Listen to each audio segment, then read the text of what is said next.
Dati mimiti brai bentak urang mah nyangka teh sugan teh benerna hirup teh kieu. Ternyata sanes. Benerna hirup mah tuh nu dicontohan ku Rasulullah sareng para sahabat. Tuh benerna hirup mah siga nu dicontohan ku para wali siga di zaman Mama Cibunul misalnya Mama Pamijan, tak itu benerna hirup teh. Cek apa teh barudak ieu tong ngarasa jadi jelema normal. Udah urang mah sanes jelema normal. Jelema normal mah tuh zaman para sahabat, zaman para wali jelema normal. Apalkeun cirina? Lamun urang jelema normal, migawe dosa jauh lebih menyakitkan daripada menghadapi takdir sengsara gitu. Migawe dosa teh tos nyeri na teh alah batan dibandingkeun jeung sangsara mah teh sabaraha.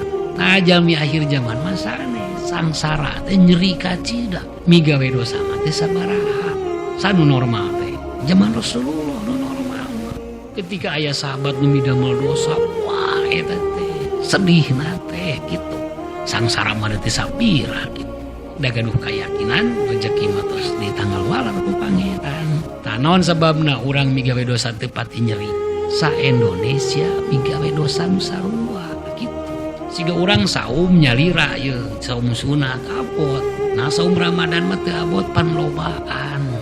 Pan tiap jalmi teh gaduh hawanya. Nu boga hawa puasa urang, sajelema nu sejen teu boga hawa puasa abot gitu.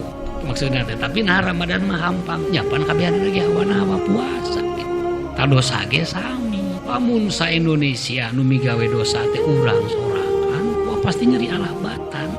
Ku sabab sanagara ge geus nyarieun dosa. Tah jadi teu karaos nyeri pan. Tah matak saur karuhun urang mah mukmin di akhir zaman lir ibarat jelema nu lempang dina luhureun ruhak cenah kitu. Ngan ruhakna teh tiis gitu. Saincak-incak teh seuneu gitu. Saincak-incak teh kamaksiatan, saincak-incak teh kagorengan, tapi tos baal. Aya nu seuneuna jadi tiis kumargi ku sihir dajal.